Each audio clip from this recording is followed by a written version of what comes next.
Comenzamos. Buenas noches. Gracias a quienes nos acompañan de forma presencial a una nueva edición del Foro La Región, a quienes nos siguen a través del streaming de La Región y de Telemiño. Hoy es viernes, un día no habitual para el foro, así que agradezco especialmente a Samuel Vázquez su presencia como invitado, ¿no? Me consta que está sacrificando gran parte de su vida personal y familiar por defender su causa. Europa en guerra contra el crimen es como ha titulado su ponencia, y quiero agradecer también la presencia de Roberto González, Policía Nacional, secretario general del SUB de Galicia, la amabilidad que ha tenido para aceptar de inmediato nuestra propuesta para invitar al invitado. Así que, Roberto, tienes la palabra. Gracias. Bueno, muchas gracias a todos. En primer lugar, al Foro La Región, a Valentín, a Martín, a Óscar por hacer posible esta jornada. Creo que habéis acertado con el ponente. Es un ponente que dentro de las fuerzas y cuerpos de seguridad, dentro de la Policía Nacional, es muy conocido, y es muy conocido por su coraje y por enfrentarse a gente poderosa y a gente que vive de esa palabra a veces amable, pero que detrás de ella pues a veces encierra una mentira. Creo que él va a poner aquí las claves de esa situación y de lo que él cree. También agradecer a los múltiples compañeros, tanto de Policía Nacional como de Guardia Civil, alguno está por ahí, policías locales. Hay una nutrida representación de miembros de las fuerzas y cuerpos de seguridad aquí, en esta sala, y seguro que también nos están siguiendo otros tantos. Quiero poner en valor también el trabajo de la Policía Nacional que hacen el día a día. Sin ir más lejos, estos días de Entroido hay dispositivos montados amplios en la ciudad, en colaboración con otras fuerzas de seguridad, y ese es uno de los aspectos que seguramente el ponente de hoy va a poner sobre la mesa, esa coordinación, ese modelo policial. Él, además de criminólogo, escritor, es presidente de la Asociación Una Policía para el Siglo XXI, y uno de las críticas que siempre ha hecho en todos los foros es el desfase del modelo policial que tenemos actualmente. Hay que también resaltar que el trabajo policial tiene múltiples adversidades y múltiples complicaciones. Una de ellas la hemos vivido aquí en Ourense con los compañeros que han vivido un auténtico calvario judicial durante 8 años, imputados en lo que fue la Operación Zamburiña, por hacer su trabajo, simplemente por trabajar, ni más ni menos. Y esas situaciones pues las estamos viviendo, las hemos vivido estos días con los 45 compañeros imputados en Cataluña, que hemos tenido la oportunidad de ver en algún vídeo a Samuel defendiendo y hablando de esa situación.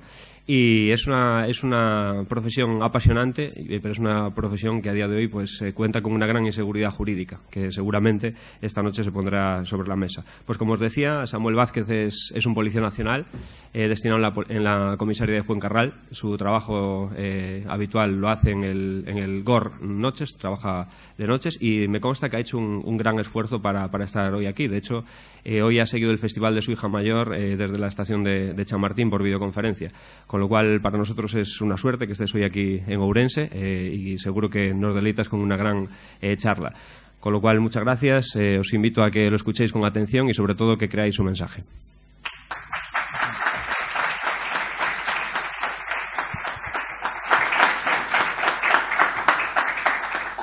Muchísimas gracias. Gracias al Foro La Región. Gracias de verdad, de corazón. Gracias, Roberto, por la presentación. Muchísimas gracias a todos, porque está esto casi lleno y yo no lo sabía. He visto que son carnavales. Podríais estar ahora mismo de fiesta. Habéis decidido venir aquí, seguramente porque os preocupe hacia dónde va el país en términos de seguridad. Así que gracias de corazón, gracias de corazón.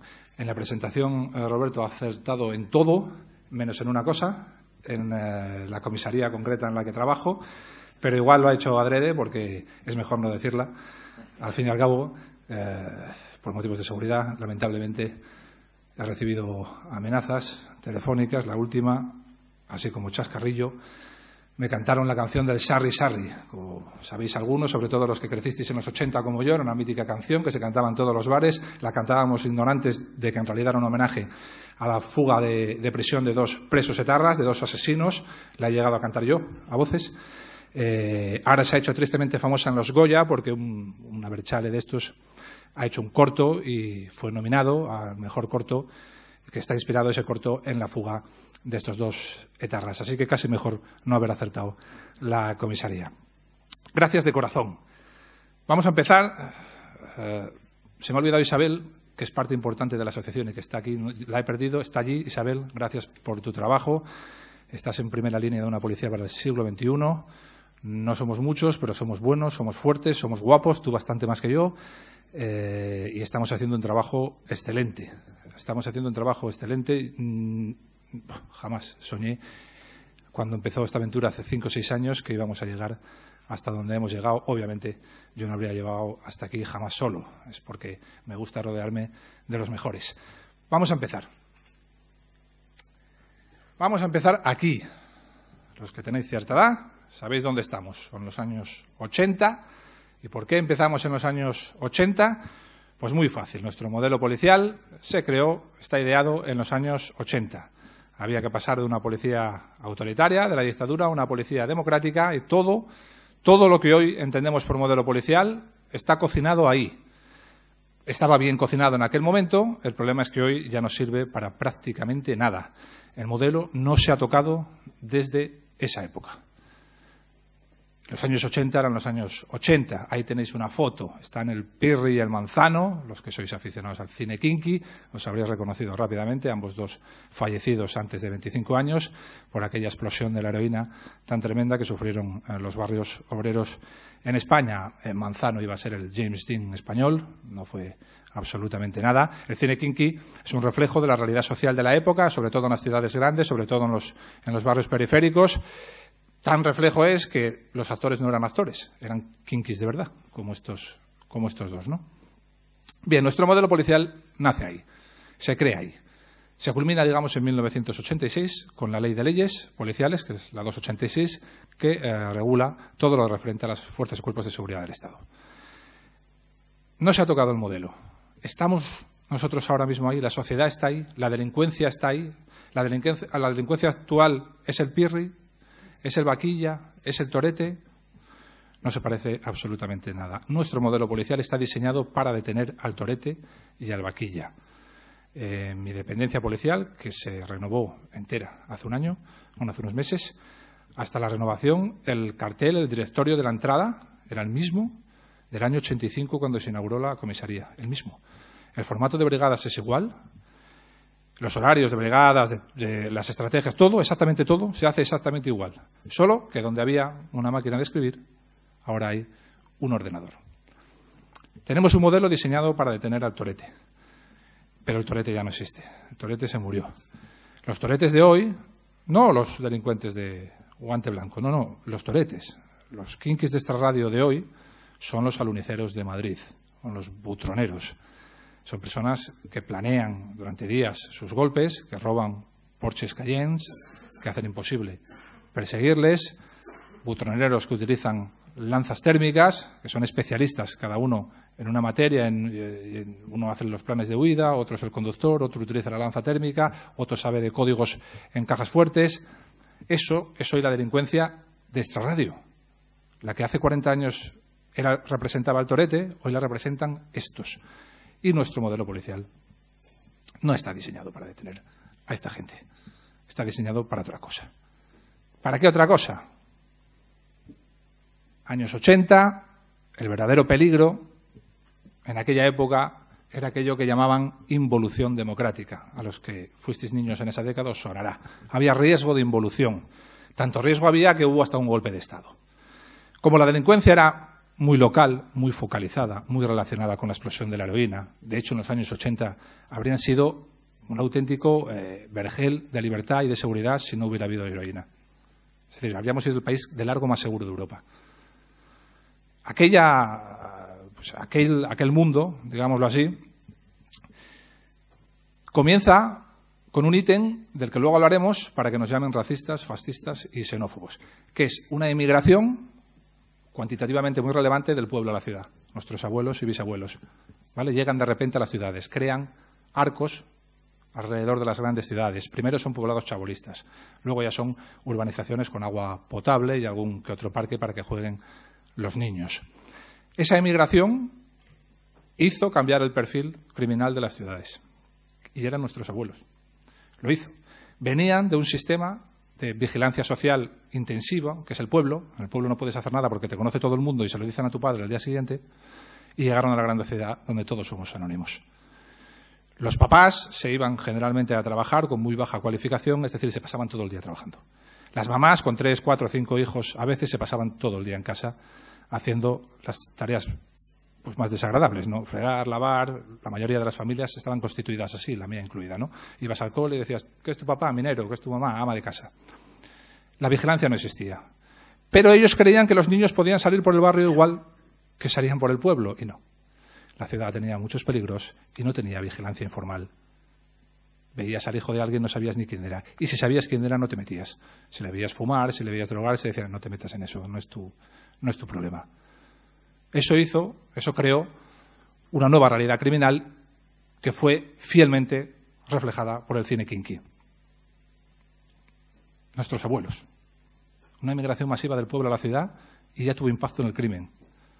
Ahora tenemos una inmigración muchísimo más masiva de un continente con el que no compartimos absolutamente nada y no puedes decir que eso ha impactado en el crimen, porque te llaman de todo. No tiene ningún sentido, pero es lo que hay. Bien. En aquella época, delincuencia, como digo, local, focalizada, el torete iba, pegaba un palo en la farmacia del barrio, llegaba el chapa que venía de tomarse la cerveza, iba a la farmacia, hacía 3 preguntas, a la tercera ya sabía quién era el autor del atraco. Salía de la farmacia y antes de irse a tomar la siguiente cerveza ya se iba a casa de la madre del autor. Y le decía, dile a tu hijo que se presente en comisaría o que se atenga a las consecuencias. El hijo a las 2 horas en comisaría. Este era el mundo policial que había. Para eso se destinó pues un 20% de la fuerza bruta. Estrategias, recursos humanos. El 80% restante se destinó a otra cosa, a proteger el discurso político y la estructura de poder. Porque en aquel momento era importante protegerla. La democracia estaba en riesgo. Eso era la estructura de poder. ¿Cuál era el discurso político? Concordia, mirar hacia adelante, darnos todos la mano, Carrillo, con Fraga. Ese era el discurso político. Y eso es lo que se intentó proteger. Por eso tenemos un modelo de gestión. Un modelo que tiene a la inmensa mayoría de sus policías de lunes a viernes en horario de oficina y dentro de las dependencias. Y muy pocos donde se cometen los crímenes. Se llama modelo de gestión y se enfrenta a un modelo operativo. Es porque en aquel momento no necesitábamos un modelo operativo, hoy así.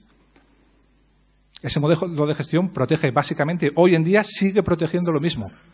Estructuras de poder y discursos políticos. ¿Cuáles son las estructuras de poder hoy? ¿Cuáles son los discursos políticos hoy? ¿La concordia? No. Hoy proteger eso, como bien sabéis, es proteger que una delincuente internacional se pasee por nuestros aeropuertos con 40 maletas de la mano de 2 comisarios y un ministro, o proteger que se realice todo un plan operativo con más de 50 policías para rodear la casa de un ex tesorero que pudiera tener un pendrive comprometedor. Eso sigue siendo hoy a lo que se dirigen la inmensa mayoría de las estructuras y las estrategias.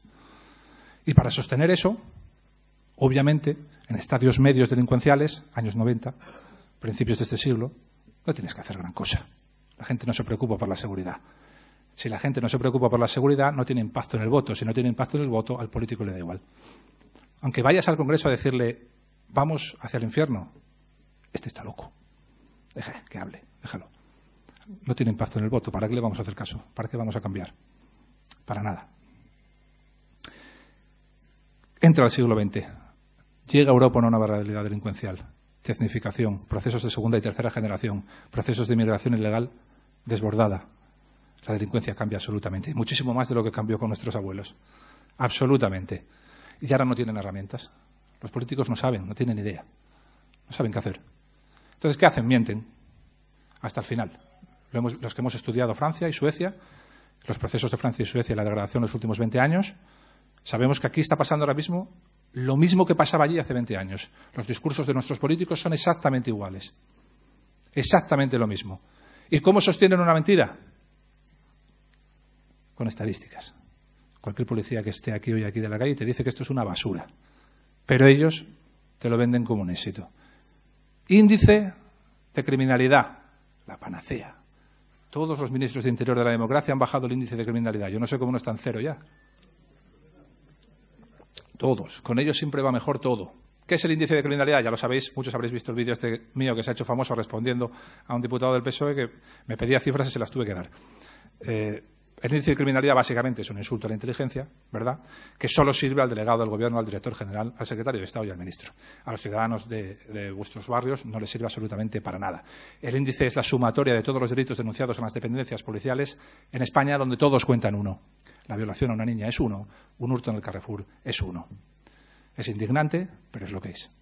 De tal manera que por mucho que suban las violaciones y los homicidios, que son los que son, solo que controles los hurtos, que son decenas de miles, hagas descender un 3-4% los hurtos, el índice siempre te saldrá negativo. Es un insulto a la inteligencia, que se sostenía en los 90 porque a la gente no le importaba la seguridad. Ahora la gente está empezando a temer por sus hijos, a tener miedo. Ya le importa la seguridad y ya no se traga ese insulto a la inteligencia. Para eso, algunos vídeos como el mío en la Asamblea ya han ayudado mucho a que la gente entienda qué es esto de la estadística. Es triste, pero es así. Así que llevamos 6 años con un aumento exponencial de las agresiones sexuales. Los homicidios también suben. Ahora os contaré la trampa de los homicidios en relación a los años 80. Según Eurostat, somos el segundo país de Europa con robos con violencia, pero a ti te venden de que tú estás más seguro, de que vives en uno de los países más seguros del mundo, de que todo está en tu imaginación, de que son casos aislados y de que los números cuadran. Si vais a las ruedas de prensa de hace 20 años en Suecia, en Francia, en París o en Estocolmo, son exactamente iguales. Y harán eso, negarlo hasta el final, porque de ello dependen sus poltronas. Lo negarán hasta el final, hasta que todo estalle. Y cuando todo estalle, ni siquiera son lo suficientemente inteligentes para saber lo que viene.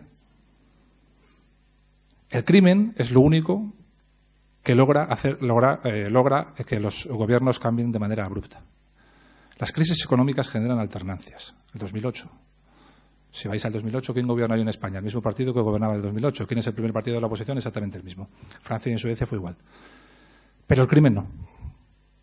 Cuando la gente ya siente miedo por sus hijos, ya teme cuando su hijo sale al básquet o al parque, ahí ya cambia todo. Porque los seres humanos tenemos un instinto atávico que no negociamos. Es el de protección de la prole. Eso viene con nosotros desde que nacemos. Ha sido así desde el principio de los tiempos. Somos irracionales, protegiendo a los nuestros. Irracionales. Un hombre y una mujer matan y mueren por sus hijos sin hacerse preguntas, sin cuestionamientos éticos. Ninguno. Cero. Por eso, cuando el crimen toca a tu puerta, es cuando acaba la socialdemocracia en Suecia, es cuando llega Meloni en Italia, es cuando el Partido Socialista francés centenario desaparece. Esos cambios bruscos se producen porque los políticos que llevan tanto tiempo en los puestos de poder no entienden lo que significa el crimen para los seres humanos. No lo entienden. Muchos te siguen hablando de economía. ¿No? La economía, sí, está muy bien la economía. Pero con el crimen llega otra cosa distinta. La gente tiende a protegerse detrás de lo que llamo del discurso fuerte, del discurso sin complejos. Y si los políticos no lo entienden, la bofetada les acabará dando la cara. Aunque les hayas avisado con años de antelación y se hayan reído de ti. Es un hecho, es así, los seres humanos son así. Tú puedes ir a mi tierra, de Asturias, en Asturias han acabado con todo lo que habían acabado. No queda nada. Yo soy hijo de minero, no queda minería, no queda industria, no queda nada. Pero pueden seguir gobernando los mismos. Tú puedes ir a un chigre en Asturias y seguirás escogiendo, yo voto esto, yo siempre he votado esto, toda mi vida he votado esto, vale, bueno, bien. Pasa con todos los partidos. Yo siempre he votado esto y tal. Ahora bien, eso se acaba el día que tú temes por tus hijos. Que tu barrio se ha transformado. Que el barrio al que sales ya no es tu barrio. No es el barrio donde creciste. Y entiendes que no va a ser el barrio donde van a crecer tus hijos. Ahí ya no hay. Yo he votado a esto toda mi vida, no. Ahí cambian las cosas. ¿Cuánto tardan los políticos en darse cuenta de esto? Pues en función de lo que tarden, así se degradará el país. Ya veis cómo está Francia. En Francia no se dieron cuenta hasta que todo... Bueno, sí se dieron cuenta, no quisieron asumirlo hasta que todo estalló. En Suecia tampoco quisieron asumirlo hasta que todo estalló. En Francia hay hoy 64 violaciones diarias. Diarias. ¿Vamos a llegar ahí? Depende de nuestros políticos. Yo no tengo mucha esperanza, la verdad. Pero depende de nuestros políticos. Antes hablábamos de los años 80, del kinky. El kinky hoy es este. Este es el sapo. Habréis visto la serie de muchos. Este es un tío que pega un palo que prepara durante 2 años y acaba robando un banco de Yecla y llevándose millones. Luego se viene a Madrid, se tira otros 2 años preparando otro palo y acaba entrando en la casa de Esther Koplovich y robándole no sé cuántas joyas y no sé cuánto dinero. Os dije antes lo de los homicidios en los años 80. Las cifras no salen para nadie que esté en este mundo, excepto para los políticos, claro. No salen para nadie. La única cifra de la que pueden presumir ahora es que te dirán que en los años 80 había más homicidios que ahora, que es correcto. Bueno, no es correcto. Esto es otra mentira más. En los años 80, para empezar, teníamos una banda asesina, que ya solo ella se llevaba por delante la vida de 40, 50 seres humanos todos los años, para empezar.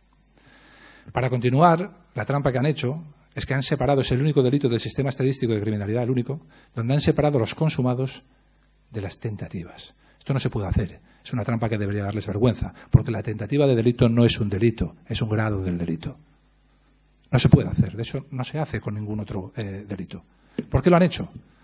Porque la ciencia médica de primera respuesta ha mejorado tantísimo que en Madrid hoy, aquí hay algún policía de Madrid UPR, si te apuñalan, para empezar, la inmensa mayoría de los policías de la calle, como César que está aquí, tienen formación pagada de su bolsillo y materiales pagados de su bolsillo para hacer, por ejemplo, un stop bleeding. Eso no pasaba en los años 80. Pero es que una vez que llegue César y le haga el stop bleeding, a los 15 minutos llega una UBI móvil, que es un hospital móvil, que te lleva ya estable al hospital. De tal manera que hoy en Madrid, un fin de semana, hay 6 a 7 apuñalados y no hay ningún homicidio consumado. ¿Ha mejorado el crimen? ¿Cómo va a mejorar el crimen? Ha mejorado la sanidad. El crimen no ha mejorado nada, los apuñalados están ahí. En los años 80 te apuñalaban en Malasaña a las 3 de la mañana, era bastante probable que te murieras. A mí me abrieron la cabeza, del 80 y no sé qué, aquí en la ceja, y me acabó cosiendo 2 militares de la Cruz Roja que había allí en el cuartelillo con una aguja. La sanidad de primera respuesta ha mejorado mucho. El crimen no. Y como no sabían cómo tapar esto tampoco, volvieron a hacer lo único que saben hacer. Lo único que llevan haciendo unos 40 años, trampas, mentiras. Separa los consumados de los intentados, da solo la cifra de los consumados y así dices que los años 80 era una década más peligrosa que la actual. No se lo creen ni ellos. En los años 80 crecimos los niños en barrios abiertos. Andábamos con 9, 10 años, extensiones de terreno hasta el cole, hasta el instituto, hasta el polideportivo, con amigos solos, sin problema. Bajaba tu madre a la 1 de la mañana dando voces para ver dónde estabas, gritando por todo el barrio. Hoy se construye con perspectiva de seguridad, urbanizaciones cerradas. Y los niños no salen de la urbanización, sino es con un adulto. ¿A quién quieren engañar? La bofetada les dará en la cara, porque no atienden. Lo que dicen los profesionales no les gusta, no atienden, no lo atienden. Yo vengo de la Comisión ahora de Violencia de Género. Voy a intentar explicarles que los homicidios son multifactoriales, de que de hecho el factor machismo hoy en España, sobre todo entre la población autóctona, es absolutamente residual. De que los factores hay que estudiarlos todos porque el método científico se basa en eso, aunque algunos luego se desechen, no pasa nada. Tú tienes 12, 13 factores, los estudias todos, 2 no impactan en el delito, los desechas. Eso es el método científico. Que si el político de turno te obliga a estudiar solo un factor, estamos condenados al fracaso y así estamos. 2004, casi 20 años de ley, cientos y cientos de millones, el número de asesinadas no desciende. Y se preguntan ¿por qué? ¿Por qué? Pues porque no sabéis. Porque habéis convertido un drama en un negocio político, que solo os viene bien a ustedes. Las mujeres, entre tantas denuncias, porque ya está un piropo, es violencia de género, acaban las verdaderas víctimas, acaban que no las logramos localizar entre papeles y papeles, perdemos a las verdaderas víctimas. ¿Y quién se beneficia de esto? Los de siempre. Cada vez más puestos, cada vez más cargos, direcciones generales, secretarías de Estado, ministerio, organizaciones, fundaciones. No se puede convertir un drama en un negocio. Un drama es un drama y hay que dirigirse a la población así. Esto es un drama. Y no se puede ir a Twitter cada vez que haya una muerta diciendo no pararemos hasta. Mentira, nunca habrá un hasta. El hombre ha cometido homicidios desde que está sobre la faz de la tierra. Nunca habrá un hasta, no mientas. Ese hasta solo significa una cosa, seguir dándome dinero. Todavía hay mucho por hacer, es decir, seguir manteniendo los presupuestos. ¿Pero a quién le viene bien esos presupuestos? Solo a ti. Y así seguimos. ¿Qué es un negocio? Cuando Paco abre un bar, ¿para qué abre un bar? ¿Para cerrar al mes? No, para vivir toda la vida de él. Pero tiene 3 hijos, así que quiere que le vaya muy bien para comprar el local de al lado y dejarle un bar más grande a sus 3 hijos. Los negocios, todos, tienden a expandirse y a perpetuarse. Si conviertes un drama en un negocio, el drama tiende a expandirse y a perpetuarse. Y haría todo va en una dirección: crear o sostener problemas para mantener gigantescos presupuestos. En Europa, miles de millones. Miles de personas viven con sueldos de 3.000, 4.000, 5.000 euros de esto. ¿Creéis que quieren que esto se acabe? Estamos atrapados, yo creo, estamos en manos de los peores en el peor momento. Bien. Voy a mirar el caso este de Shakira porque me han dicho que a las... Vale. ¿Qué es esto? Bien. Hay 4 fases en las que se pierde un país. Los que hemos estudiado Suecia y Francia sabemos cuáles son. Se las hemos dicho a los políticos. Ni caso. Nosotros ya estamos en la tercera fase. En la tercera. La siguiente tiene difícil camino de vuelta. La primera fase es la democratización de la delincuencia. Ya os he hablado de esto, luego os hablaré un poco más. Os he hablado de la tecnificación de la delincuencia actual y de que nuestro modelo no está preparado para eso. Luego hablaremos de otra cosa. La segunda fase es la democratización de la autoridad. La violencia cada vez escala más, pero el político quiere esconderla, no quiere enfrentarse a ella, porque enfrentarse a la violencia tiene coste. Y si los políticos no entienden esto, no entienden nada. Saint-Denis se pacifica en 6 meses, pero va a morir algún argelino del gueto. Y cuando muera, se te va a levantar la ciudad. ¿Estás dispuesto a asumir el coste? Ese levantamiento a lo mejor acaba con tu cargo. ¿Qué prefieres? ¿Tu cargo o pacificar Saint-Denis? Porque esos 2 o 3 argelinos que mueran, cuando entremos a Saint-Denis, como hay que entrar, para no dejar ya nunca más Saint-Denis, esos 2 o 3 argelinos que mueran del gueto, criminales, provocarán que haya 100 homicidios menos en los próximos 15 años.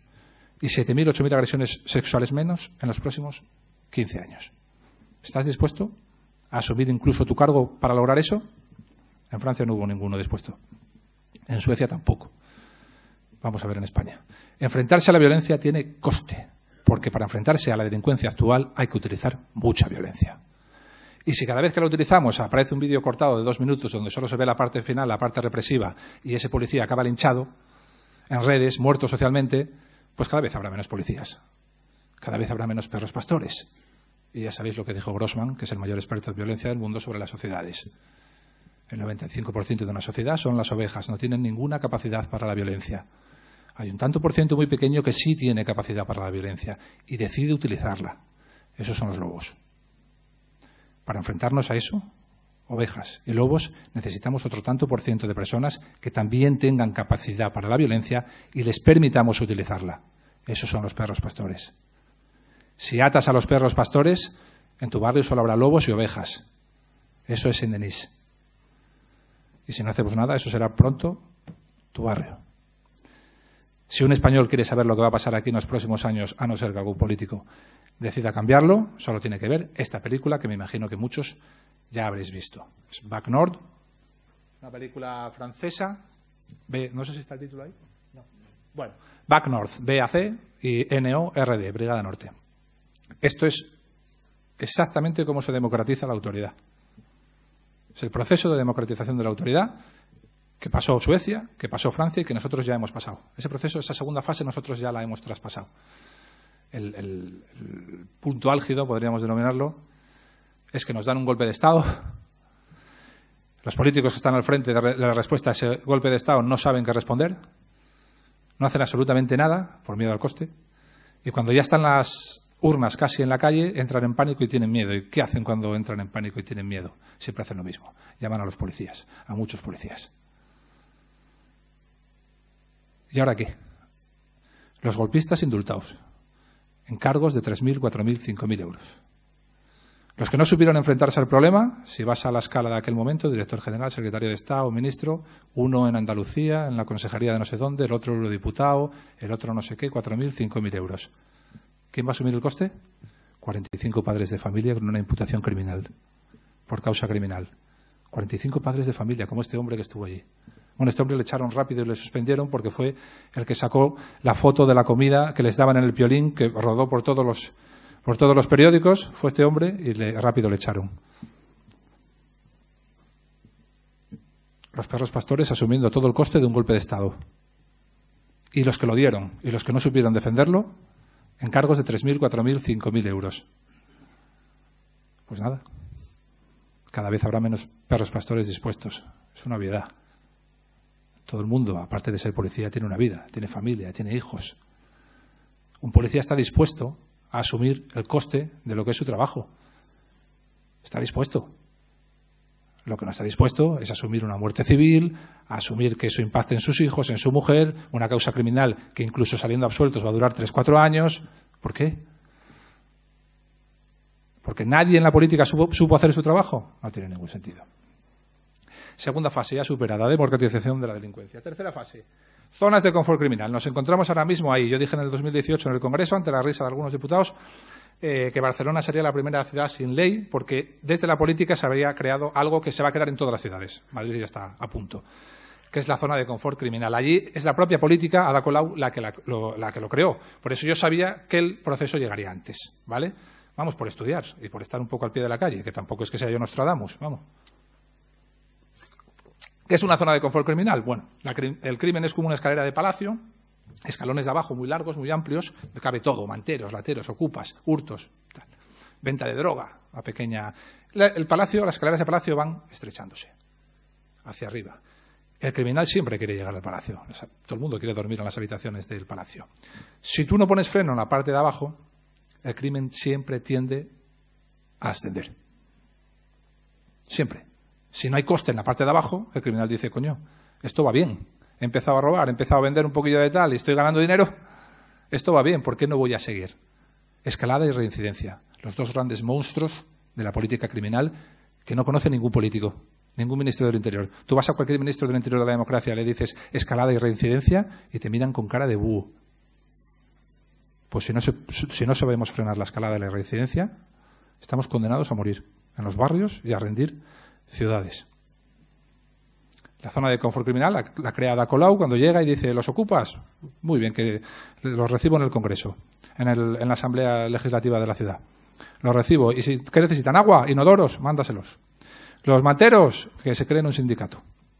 Venga, que vengan aquí a hablar los representantes suyos, el jefe del sindicato, que venga y que hable aquí en la Asamblea. Bien, has creado una zona de confort criminal. Allí ya no impera la ley. Los criminales observan. ¿Dónde voy a estar yo mejor que aquí? Y esa casa ocupada, donde al principio se vendían unas chinas de hachís, un tío con una flauta, al final acaba siendo que el 80% de los detenidos por terrorismo yihadista en Barcelona, en Cataluña, vivían en viviendas ocupadas. El sacristán que nos mata a este miserable el otro día de machetazos, vivía en una vivienda ocupada. El crimen, si no lo frenas en la parte de abajo, tiende a la escalada. Si los propios políticos crean esa zona de confort criminal, no hace falta ser el mejor criminólogo del mundo, que yo no lo soy, para saber que esa ciudad será la primera ciudad que se pierda. Pero que luego vendrá el resto, ¿eh? Luego vendrá el resto. Si alguien se cree, porque esto no es una cuestión de partidos, si alguien se cree que Madrid no va a caer es porque no sabe nada de esto. Esto es una cuestión de personas, de políticos que llamen a profesionales para revertir la situación. Aquí, en el estadio en el que estamos ya, o se cambia de arriba abajo el modelo policial y la política criminal, o da igual quién gobierne. Si es que da igual. Da igual que sea bueno o malo, del PP, del PSOE, de Ciudadanos, da igual. Si es que da exactamente igual. Barcelona cae antes por la acción política de ese gobierno, pero Bilbao, Zaragoza, Valencia, Madrid caerán igualmente. No te quieren escuchar. Son casos aislados. El sistema estadístico, el índice de criminalidad va bien. Otro menos 2% este año. Así que mejor taparlo. Y lo negarán hasta el final porque afecta, tiene un coste político, afecta a sus poltronas. Cuando les estalle en la cara vendrán los lloros. Bien, esa es la última fase.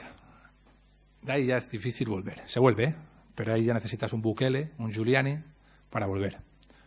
Un tío que llame a policías operativos, como hizo Giuliani en Nueva York, que llamó a Bratton, que era un policía de Boston. Imagínate un policía de Boston que venía de arreglar el metro y que venía como mano derecha con un sargento del metro, Jack Mappel, que era una policía de segunda en Nueva York.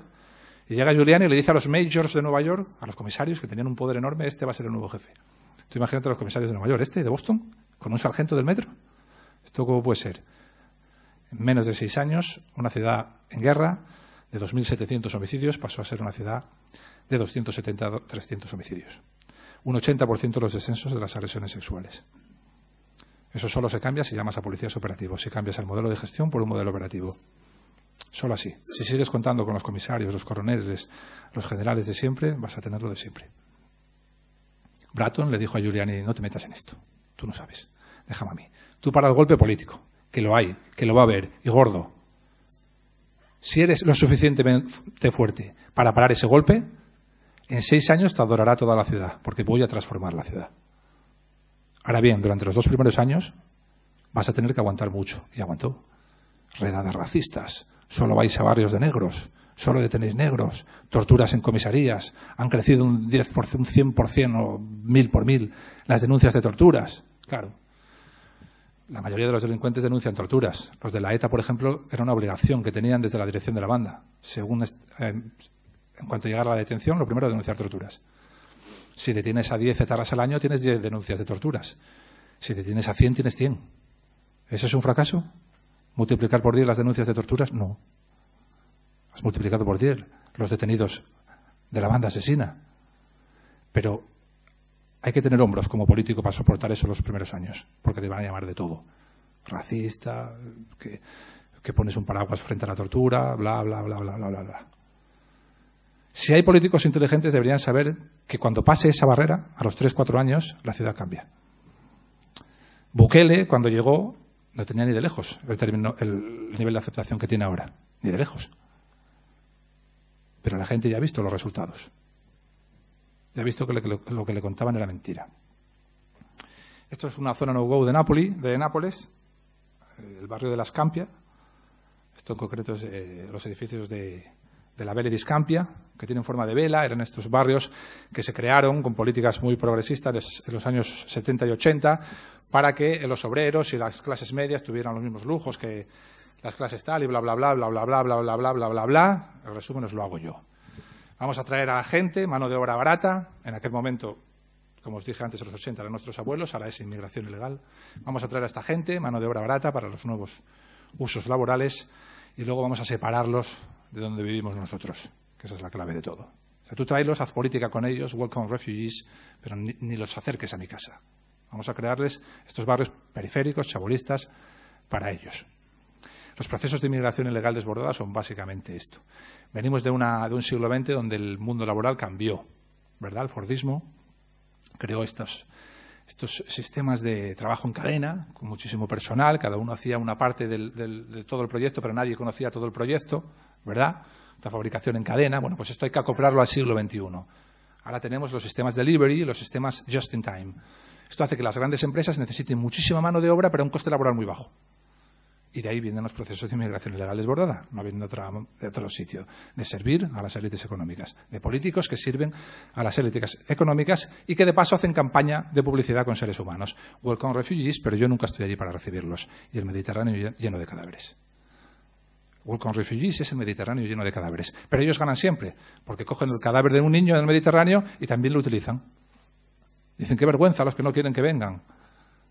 Mira a ver que igual tus políticas han tenido algo que ver que ese niño esté muerto en la playa. Mira a ver. Háztelo mirar. Hay mucha gente que me dice, ¿por qué relacionas la inmigración? Yo no relaciono nada. La inmigración es un activo para un país, lo ha sido siempre.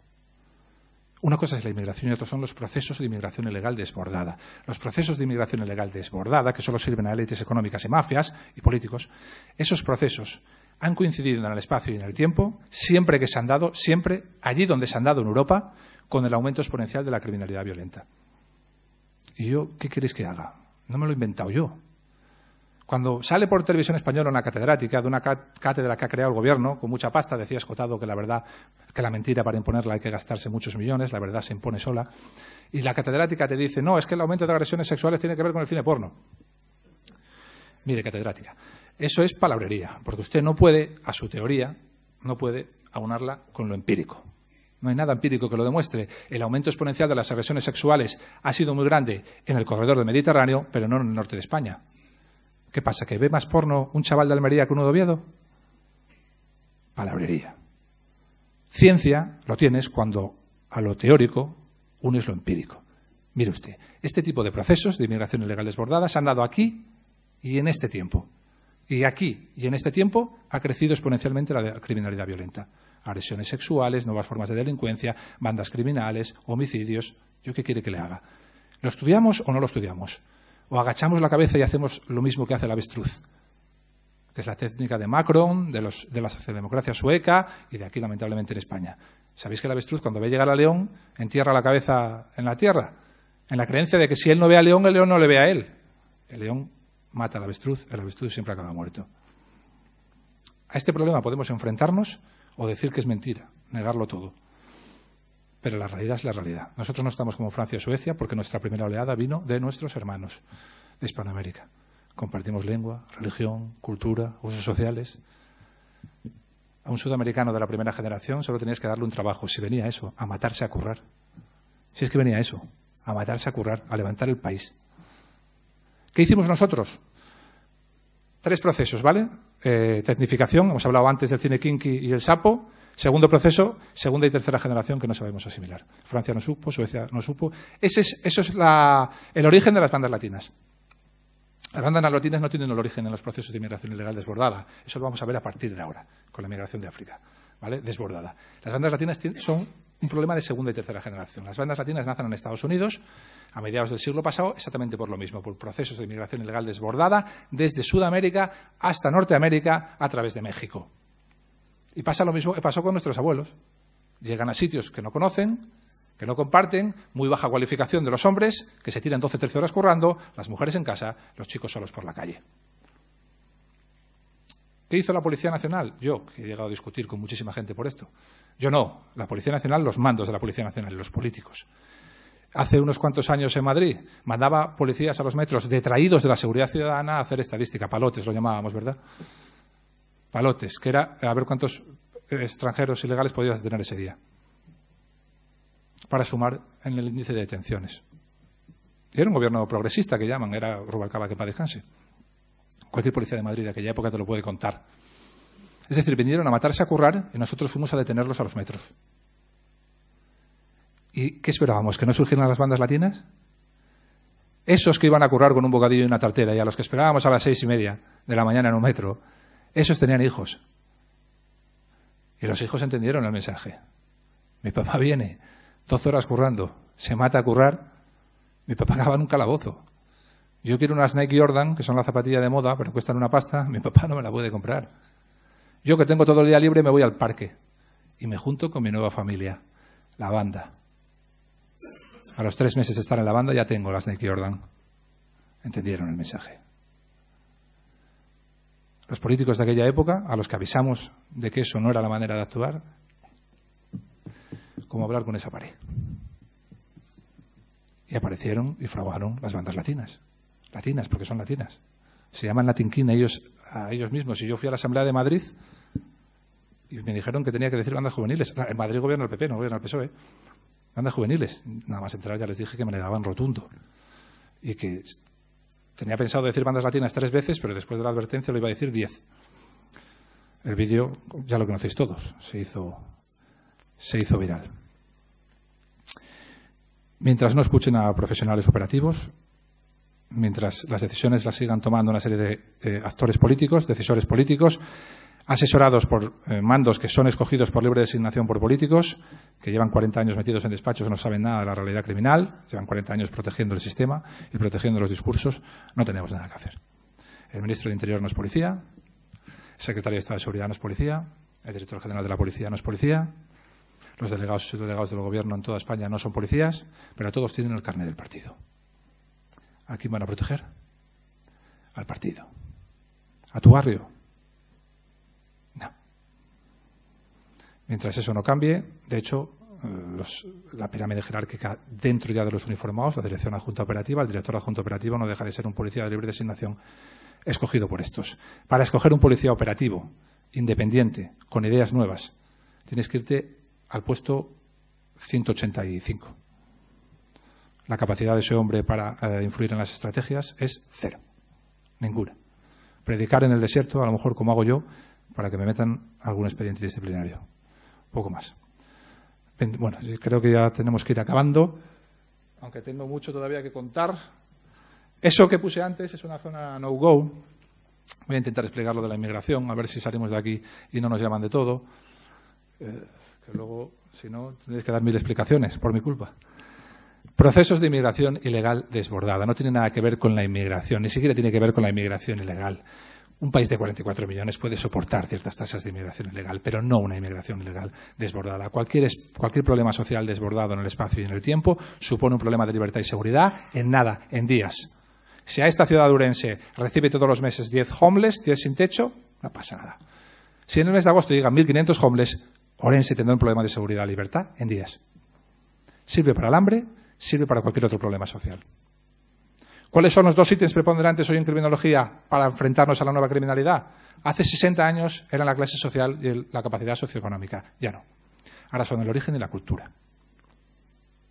El origen y la cultura. Estos procesos cambian dinámicas sociales. El origen y la cultura marcan todos los usos sociales. Los positivos, comida, canciones, y los negativos también el crimen. Todos los usos sociales. El chico que nos elimina del Mundial en un penalti con Marruecos nació en Getafe. Juega con Marruecos porque es su origen, es su cultura. Se ha cansado de decir que se siente marroquí. Y es normal que se sienta marroquí aunque haya nacido en Getafe. Porque el origen y la cultura condicionan todos los usos sociales. Ese señor, aunque tenga la nacionalidad española y un carné, no es tan español como yo. Si yo me voy a China a trabajar, no sé cómo están las leyes en China, y dentro de 10 años me dan la nacionalidad china, yo no soy chino. Tengo la nacionalidad china, pero no soy chino. No es una cuestión de nacionalidad. La nacionalidad es un papel. Además, es una batalla que se pierde en una generación. Dentro de 5, 6, 10 años serán todos nacionalizados o de segunda o tercera generación, como en Francia, es decir, nacidos aquí.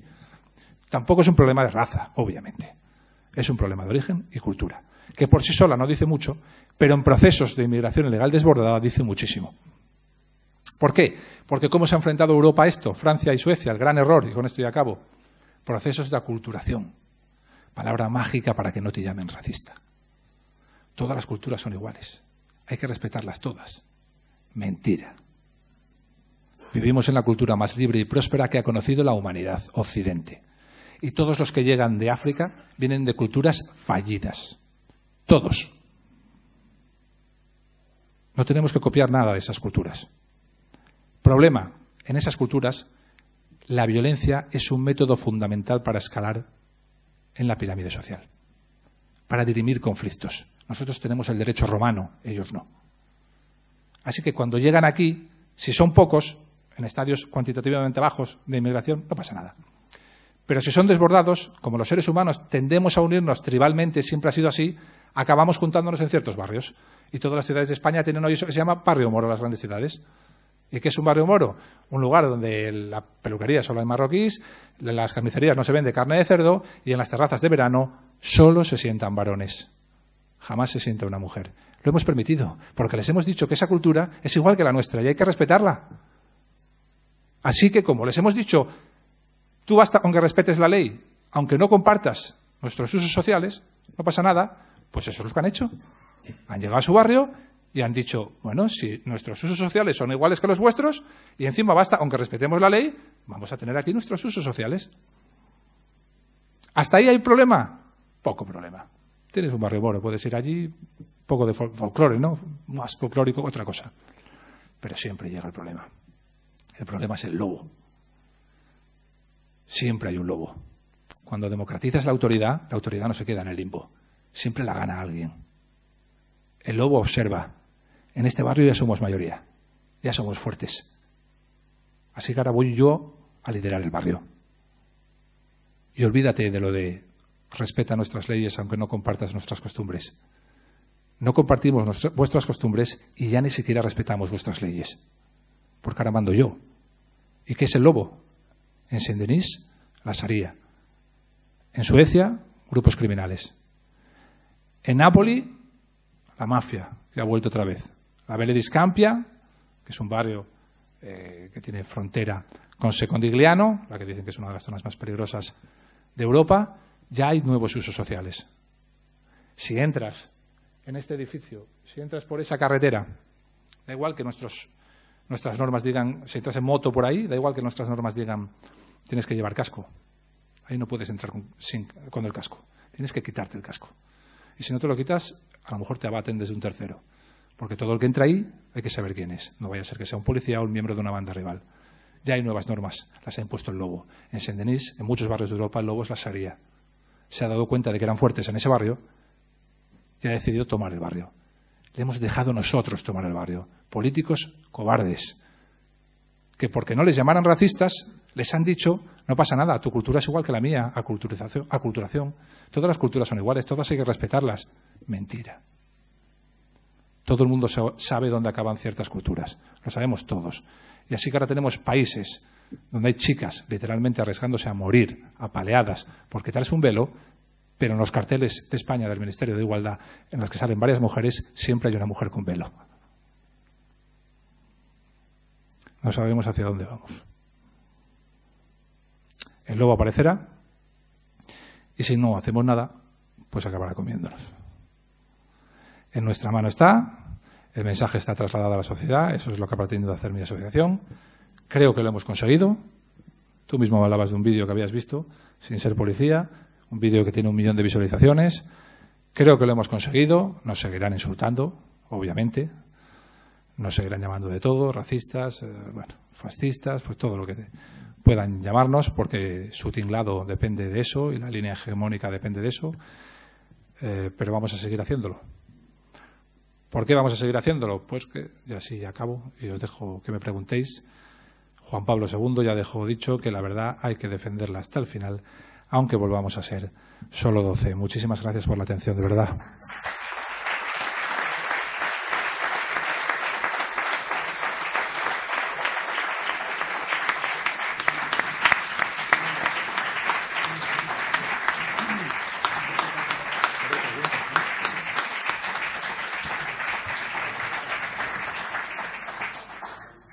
Gracias, Samuel.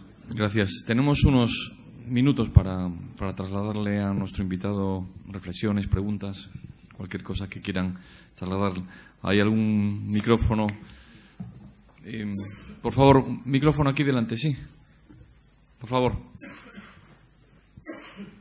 Voz en grito, bueno, si se oye. Pues voz en grito.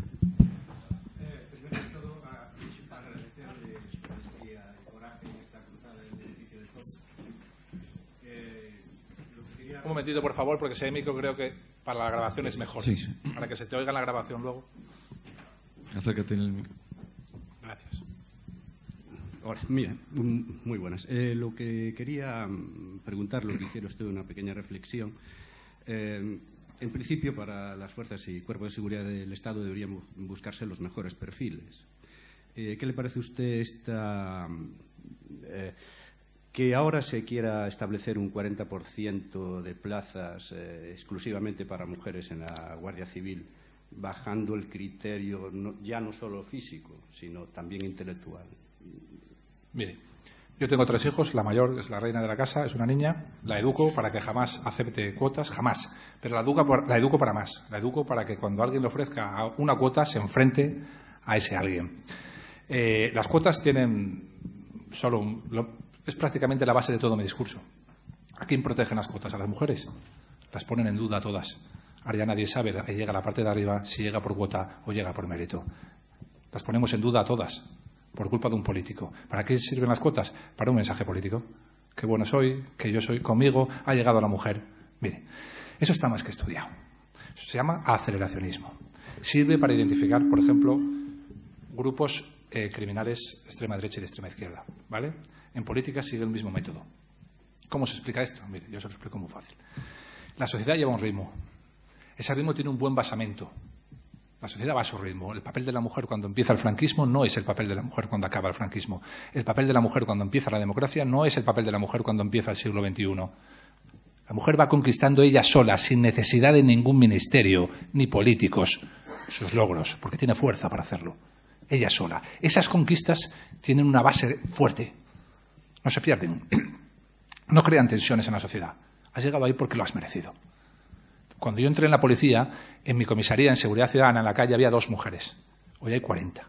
Solo en mi equipo hay 3. Cuando yo entré en la policía, prácticamente ninguna mujer hacía deportes de contacto. Hoy entran mujeres, chicas, que hacen jiu-jitsu, crossfit, boxeo. ¿Han necesitado un ministerio o alguna ministra para eso? No. ¿Qué hace el político?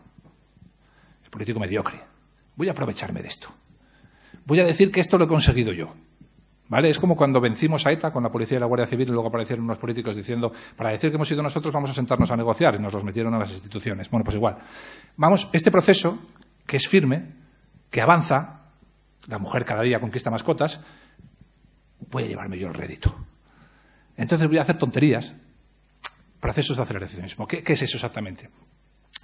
Pues que la sociedad, a lo mejor, tal como va avanzando, a la mujer, este año en la Guardia Civil, pues iban a entrar un 15%, por mérito o capacidad, un 15%. Pero llega el ministerio, la ministra, y dice, no, un 30%. La mujer va a avanzar con nosotras en la sociedad mucho más de la tal. ¿Qué genera eso? Tensiones. ¿Cómo lo podemos ejemplificar con un atleta? Atleta de 10 años, un potencial enorme, la ve un entrenador de los que saben. Dice, esta chica con 20 años medalla de oro. Va a ser largo. Primero, grandes procesos de entrenamiento físico, luego procesos de tecnificación, luego procesos de fortaleza mental. A los 20 años tenemos un oro. Pero aparece por allí el listo de turno, recién salió de la Complutense, analfabeto, sin ningún mérito y capacidad reconocido, más allá de haber sido el delegado de clase, y dice, no. La mujer y su papel han cambiado en la sociedad. Entonces, no va a ser oro a los 20, va a ser oro a los 15. Porque, lo digo yo. ¿Qué tienes en esa atleta? Primero, lesiones por la sobrecarga de trabajo. Las lesiones llevan a procesos de frustración. No encajan en el no poder seguir entrenando. Los procesos de frustración llevan a procesos de bloqueo mental. Ansiedad, etc. Has estresado al atleta. Esos procesos estresan a la sociedad. Nos enfrentan unos a otros personas que deberíamos colaborar. Y ponen bajo sospecha el papel de mujeres que no necesitaban a ninguna ministra para llegar a donde hubieran querido llegar. Estresan a la sociedad. No sirven para nada. No avanzamos nada. Todos los avances que se consiguen con esas leyes son avances de pies de barro. La mujer ya venía avanzando de manera imparable, pero no con pies de barro. Firme, con paso firme. No necesitaban a ningún político. Yo personalmente educo a mi hija para que no acepte cuotas y se enfrente a aquellos que se las ofrezcan. Gracias. Más medio al medio, sí.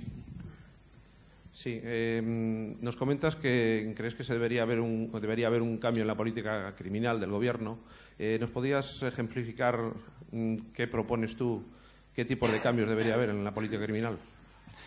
¿Y cuánto tiempo supone, claro? Cambiar de arriba abajo. Un cuerpo se cambia en 6 años. La Policía Nacional, que es mi cuerpo, se cambia en 6 años. Y la ciudadanía ya vería el cambio en la calle a partir del 2º o 3er año. Esto es así porque está demostrado. Hay que revertirlo entero, ¿eh? El modelo policial hay que cambiarlo entero, si no, no sirve. Pero un cuerpo se cambia en 6 años. ¿Qué hay que hacer? Es larguísimo de explicar, pero tiene una base, digámoslo así, un fundamento, tiene un ítem prioritario principal, que es que para transformar un modelo de gestión, que es el que sirve a los políticos y sus discursos, en un modelo operativo, que es el que sirve a los ciudadanos, hay que anular toda la perspectiva política, intercambiarla por una perspectiva profesional. Y eso no sucederá mientras en la pirámide jerárquica, en la parte de arriba, todos los decisores sean políticos e incluso los decisores uniformados sean al fin y al cabo políticos de uniforme, es decir, políticos que llevan años siendo designados por los ministros, los directores generales, los concejales de seguridad, demás. Hasta que no aparezca una persona que sepa de verdad ver el problema, que sea adelante, y le deje a alguien con experiencia operativa trazar un plan que es muy largo, como digo, de explicar, pero que tiene que ver con cambiar la política de recursos humanos, con cambiar los procesos de liderazgo, con cambiar el modelo operativo, sistema estadístico de la criminalidad, y ya sí cambiar el modelo territorial, porque nosotros ahora mismo tenemos un modelo, como sabéis, atomizado, que servía en los años 80 para detener al torete, porque el torete apenas salía de su barrio, pero que para los grupos criminales modernos ustedes me dirán para qué queremos un modelo de decenas y decenas y decenas de policías. No tenemos ni siquiera, no tenemos ni un sistema de información distribuida. Es la herramienta básica para enfrentarse al crimen en el siglo XXI. Todos los grupos criminales tienen sistemas de información distribuida. Todos. Y no lo tiene la policía. En Madrid, los propios policías nos hemos creado un sistema de información porque los políticos y los mandos no saben hacerlo. Hay grupos de Telegram en Madrid con 2.000, 3.000 policías, guardias civiles, policías locales, policías nacionales, de todo. Las persecuciones ya se hacen más por ese grupo que por la emisora. Porque en cuanto sale de una ciudad a otro pueblo y de Leganés a Fuenlabrada se puede ir andando, pierdes la capacidad de comunicarte. No tenemos grupos de información distribuida, que los tienen todos los grupos criminales. Ni eso saben hacer los políticos. ¿Por qué? Porque cada uno barre su parcela y como la parcela está atomizada, en Madrid hay Guardia Civil, hay Policía Nacional, hay decenas de policías locales, ya no te digo nada en los sitios donde hay policías autonómicas, Cada uno quiere proteger lo suyo. Si de verdad quisieran proteger ciudadanos, tendríamos grupos de información distribuida. No los tenemos. Es la herramienta básica para enfrentarse al crimen del siglo XXI. Forma parte de la transformación del modelo operativo de la que te hablaba. Son 3 áreas de transformación: modelo operativo, modelo territorial y procesos de liderazgo. Se tarda aproximadamente unas 5 horas en explicarlo. Ningún político ha querido aguantarlas. Se tarda unas 5 horas en explicarlo, pero se puede hacer. Y la base de todo es sencilla: eliminar la perspectiva política e imponer la perspectiva profesional. Cambiar un modelo de gestión por un modelo operativo. Muchas gracias.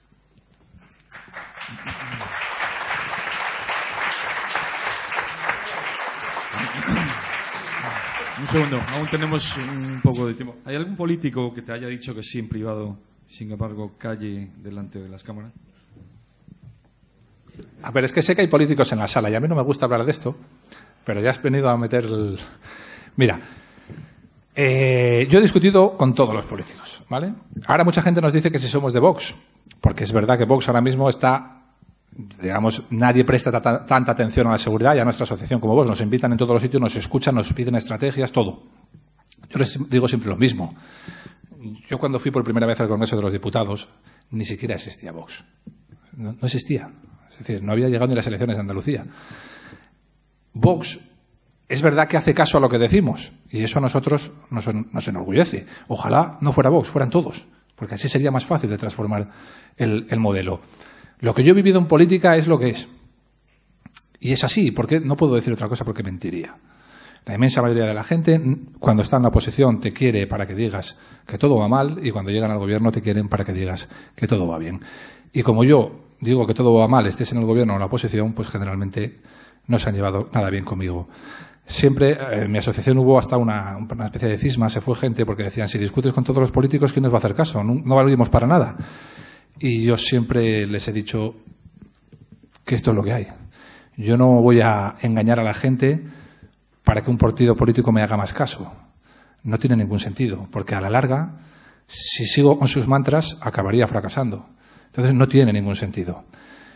Yo creo que en la política necesitamos, antes hablábamos y me decías de lo de la mediocridad, de la política. En la política será como en todo. No, lo decía yo, me decías que lo contara. Me decían, antes ahí fuera, que cuando iba a los congresos, a las asambleas, yo hablaba muy seguro de mí mismo. Que la gente se pondría nerviosa, yo sin embargo hablo y se crean esos vídeos que se hacen virales y yo les decía cuál era mi táctica, cuál era mi estrategia. Yo a mi mujer, cuando empecé a ir a este tipo de reuniones, me di cuenta que en política hay mucha mediocridad. No serán todos, hay personas muy valientes, muy honradas, pero hay mucha mediocridad. Y claro, no debería haber tanta, porque la política no es un oficio normal. Durante años los consejos de sabios eran consejos de ancianos. Gente que sabía mucho. Ahora acabas la carrera en la facul, no has salido en tu vida de la cafetería de la facul y te hacen ministro. No tiene ningún sentido, hay mucha mediocridad. Yo eso lo vi desde el primer día. Entonces yo cuando me siento en una de estas asambleas, donde la inmensa mayoría de la gente se pone nerviosa, casi todos los ponentes llevan todo escrito en unos folios, yo jamás escribo nada, veréis que no tengo nada, puedo hablar 5 horas de estos sin mirar un folio. Jamás. ¿Y por qué? Pues yo tengo una táctica. Yo cuando me pongo delante de ellos, pienso, no saben nada. Son mucho más mediocres que yo. Yo ya aquí no vengo a dar una ponencia, yo vengo a dar clase. Eso es lo que pienso para mí mismo, para reforzar mi autoestima y así poder luego soltar lo que suelto sin tartamudear, sin ser dubitativo y sin tener que leer una hoja. Y yo en política es lo que he encontrado. He encontrado gente muy buena, pero he encontrado demasiada mediocridad. Y en política no es un oficio normal. El 90% de los que entran y llegan a determinados cargos deberían ser gente de excelencia, y no lo es. No lo son. Llevamos 40 años con este bipartidismo que en realidad no ha solucionado nada. De hecho, nos ha traído hasta aquí en términos de criminalidad. ¿Qué pasará a partir de ahora? Pues yo no lo sé. Mi mensaje es el que es. Y si hay algún partido que lo quiera entender, que me quiera escuchar, yo estoy muy agradecido. No voy a dejar de ir a ningún sitio por el hecho de que sea este u otro partido. Si son los de Vox los que me llaman, iré a donde me llamen a decir lo que tengo que decir. Ojalá fueran todos y así antes cambiaríamos las cosas, pero la realidad es que en ese plano, enfrente casi siempre he tenido más un enemigo que un amigo. Cuando yo fui por primera vez al Congreso, gobernaba el PP, el mensaje era que todo iba bien y que había que hacer ciertos cambios. Claro, llegué yo diciendo que no funcionaba absolutamente nada y que en 5 o 6 años íbamos a perder el país si no cambiaban, pues imagínate, no les gustó el mensaje. A la Asamblea de Madrid, el del PSOE, pues lo mismo. Y así llevo 5 años discutiendo con unos y con los otros. Hay una pregunta ahí, ¿verdad? Buenas tardes. Bueno, en primer lugar, felicitarle y agradecerle muchísimo la frescura con la que nos comenta todo esto. Y sobre todo, la valentía que tiene usted en decirlo, porque claro, cuando se hablan estos términos, pues nos acribillan, ¿no? Siguiendo un poco su ejemplo de ovejas, pastores y lobos, usted ahora mismo aquí sería el pastor y nosotros somos las ovejas. ¿Qué nos recomienda o qué podemos hacer nosotros como ovejas o qué está en nuestra mano para poder poner pues un poquito de nuestra parte, ¿no? Y no me vale un poco el discurso tan manido y gastado de mira lo que votas, porque bueno, como bien usted dijo, pues da igual, ¿no? Que sea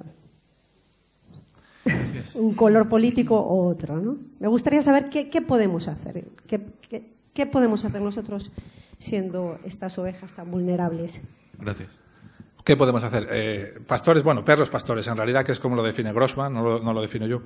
Perros pastores. No se crea usted que hoy yo soy el perro pastor y ustedes son las ovejas, porque ya le digo que aquí hay muchos perros pastores. O sea, que hoy estamos relativamente seguros. No me gusta dar consejos. Lo siento muchísimo. Me ponen mucha gente de prácticas a veces, que además la inmensa mayoría ya me reconocen. Y claro, cuando se vienen conmigo dicen, hostia, tú eres Samuel. Digo, sí, pero no te flipes porque la cosa no es... Seguramente sea un servicio rutinario, ¿eh? No te creas que por venir conmigo vas a... Y no les doy ningún consejo, solo uno. Les suelo decir, no trabajes nunca para los jefes, trabaja siempre para la gente, para los vecinos, porque hay una diferencia muy grande. A los ciudadanos me cuesta mucho darles consejos. ¿Por qué? Porque les metería en un lío si les digo lo que pienso. Usted ha hablado de no hablar de política, del partido. Yo en realidad no creo en partidos, pero sí creo en personas. Esté donde esté usted, busque la persona que tenga un discurso fuerte contra esto, sin complejos. Búsquelo. Ya no le hablo de partidos. Búsquelo, porque solo se cambia desde la política esto. Nosotros nos han pedido 1000 veces que nos hagamos sindicato. Incluso nos han ofrecido liberaciones. Y estar en el Consejo me ofrecieron. Y siempre he dicho que no. Esto no se cambia desde dentro. Esto solo se cambia desde la política. Así que más vale que en eso sí que nos fijemos. A título personal, yo le tendría que decir a usted que encontrar herramientas para defenderse a sí misma. Pero la realidad es que vivimos en un país con una política criminal que eso la puede condenar. Es decir, ni siquiera entrando a las 3 de la mañana al patio de tu casa, teniendo tus 78 años y disparando una escopeta, lo que te puedes ver es en la cárcel al día siguiente. A pesar de que el tío que entra en tu casa a las 3 de la mañana tiene una motosierra en la mano. Y te puedes ver en la cárcel. Entonces, ¿cómo voy a decirte que te aprendas a defender? No entienden nada de violencia. No entienden lo que pasa a un ser humano cuando llega a una fase de estrés agudo, estrés de combate que decimos los policías y los militares. Eso sucede a los 3 segundos de localizar una amenaza de muerte. Sudas, palpitaciones, pierdes la racionalidad, pierdes la capacidad motora fina. No puedes llamar por teléfono y marcar el 091 como algunos le pedían al anciano cuando volvió a casa. Porque si entró otra vez en casa, ¿por qué fue a recargar la escopeta y no llamó al 091? Ese anciano en ese momento ni siquiera se acuerda de cuál es el número de emergencias. Una cosa tan estúpida hoy aquí, cualquiera sabe decir un número de emergencias, en esa situación se te olvida. Nosotros, los que respondemos desde hace 20 años, como yo, a servicios de 091 y 112, una de las cosas que nos pasa muchas veces es que llama al vecino porque dice, si es que lo he visto, pero él no podía llamar porque no se acordaba del número. Pierdes una serie de capacidades y entras en instinto atávico, que es el de supervivencia. Los seres humanos estamos programados para sobrevivir para una sola cosa, para anular la amenaza que tienes enfrente. Y a eso dedicas todo. Este anciano se le pide que llame por teléfono, no puede. Entonces te dicen, entonces si no puede llamar por teléfono, ¿por qué recargó su escopeta? Porque lo tiene adquirido en la memoria mecánica. Y eso es lo que deberían hacer todos los ciudadanos. ¿Qué es la memoria mecánica? Aquella que se adquiere por adiestramiento. Repetir miles de veces la misma operación. La que tienen los GEOs, los SEALs, los GOES. Este señor llevaba desde los 16 años cazando. 60 años cazando. Había repetido el acto de recargar la escopeta miles y miles y miles de veces. Podría recargar la escopeta con los ojos cerrados en mitad de una discoteca un sábado noche. Y borracho. Miles y miles de veces. No lo tiene que pensar, lo tiene incorporado a su memoria mecánica. Por eso entró y cogió una escopeta. Y por eso no llamó por teléfono. Esto hay que explicarlo como política criminal, para que lo entiendan los jueces y los políticos. Si no lo explica nadie, porque el encargado de los gabinetes de comunicación de la policía es el que me ha puesto la denuncia a mí para que me metan 15 días de empleo y sueldo, en vez de estar explicando esto, estamos haciendo TikToks. En vez de estar explicando lo de los lobos y las ovejas, estamos haciendo TikToks. Estamos adquiriendo vehículos ecosostenibles y trazamos estrategias con perspectiva de género. Y así quieren que nos enfrentemos a la nueva realidad criminal. Y Roberto, ¿terminas con alguna reflexión? La cuestión que quería plantearte, y es el ejemplo claro de que el modelo policial no funciona a día de hoy, lo vemos constantemente. Policía Nacional está a falta de efectivos, Guardia Civil está a falta de efectivos, vamos a una llamada de Biogen, nos juntamos 3 cuerpos de seguridad. Esto es una evidencia que se viene poniendo sobre la mesa hace tiempo, pero efectivamente faltan personas que puedan tomar ese tipo de decisiones y que tomen decisiones a sabiendas de que eso a lo mejor cuesta el cargo. Pero eso pasa. Si tuvieras la potestad de cambiar desde el punto de vista político, como bien hablas, el modelo policial, ¿unificarías Guardia Civil y Policía Nacional en un único cuerpo de policía estatal? Es una pregunta muy difícil de responder porque es muy difícil hacer eso. Tú sabes de sobra que eso iba a tener muchísimas resistencias. Pero hay que resolver los problemas con inteligencia. Entonces ese problema ya lo hemos previsto. Y como sabríamos que iba a haber mucha resistencia, pues ya tenemos una solución para eso. Nosotros hablamos de agencias, que es un modelo que existe en varios países. Agencias territoriales de seguridad que afectarían a lo que es la seguridad ciudadana básicamente y el tráfico, que estarían compuestas por los que hoy son policías de Policía Local, Guardia Civil, Policía Nacional de Seguridad Ciudadana, policías de la calle, vamos a decirlo así, y Agencia Nacional de Seguridad que incorporaría Fiscalía, incorporaría juzgados de instrucción, incorporaría a los grandes grupos de investigación sin necesidad de tener que separarlos, pero sí bajo una misma dependencia fiscal. Ese fiscal que veis en las pelis americanas que va cada 2 por 3 a comisaría, pues eso en España no existe. El fiscal tiene que estar en comisaría y bajo su dirección tienen que actuar todos los grupos. En una agencia hay agencias territoriales o Agencia Nacional de Seguridad. Y ahí se genera la información distribuida de la que hablaba antes, porque la información por sí sola no sirve de nada. La información solo se convierte en inteligencia cuando se comparte. Si no se comparte, no hay inteligencia. Bratton en el 94 cambia los modelos americanos introduciendo el CompStat, que es un método de información distribuida que hoy tienen todos los cuerpos de policía en Estados Unidos. Lo introduce él en Nueva York.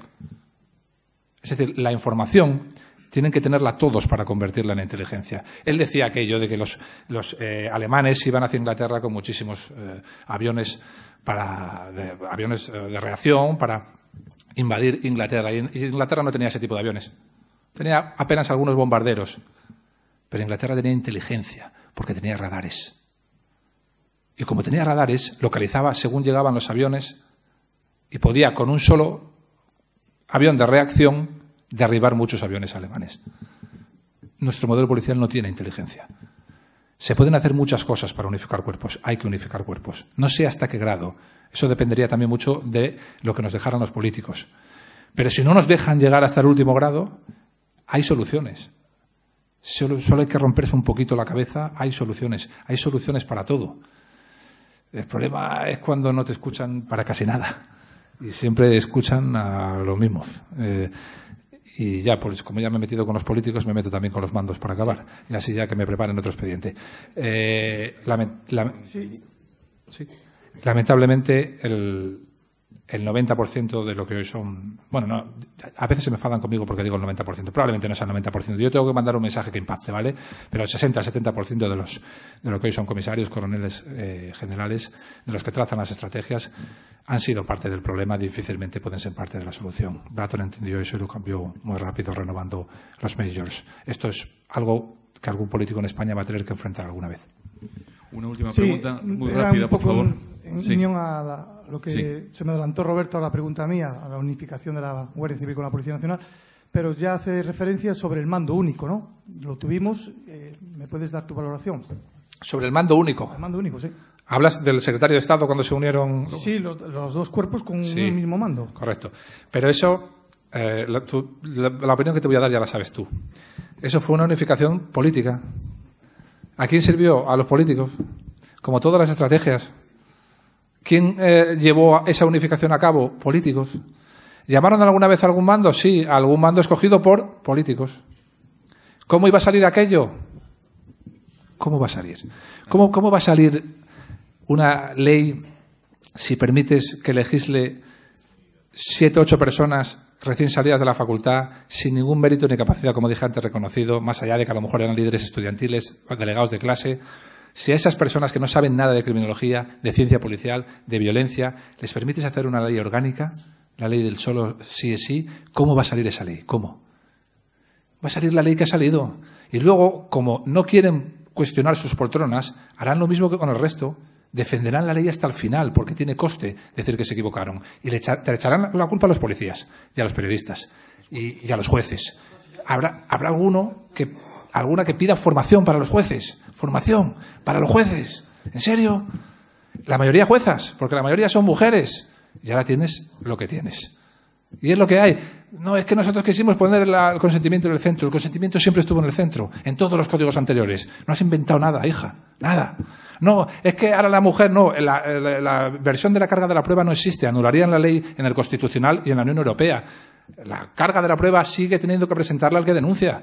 No has hecho absolutamente nada novedoso, excepto bajar las horquillas para que cientos de violadores y pederastas se beneficien. Y ahora, como no quieres asumir ese coste, porque tu poltrona son 5.000 euros al mes, que no te vas a ganar en ningún otro sitio, no tienes ni capacidad ni mérito para hacerlo, pues la culpa de los jueces, la culpa de los policías, la culpa de los periodistas.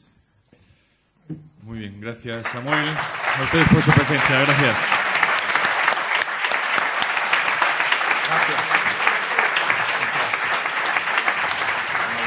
Muchas gracias, Andrés. Ha sido un placer y vaya buenazo, ¿no? Muy bien.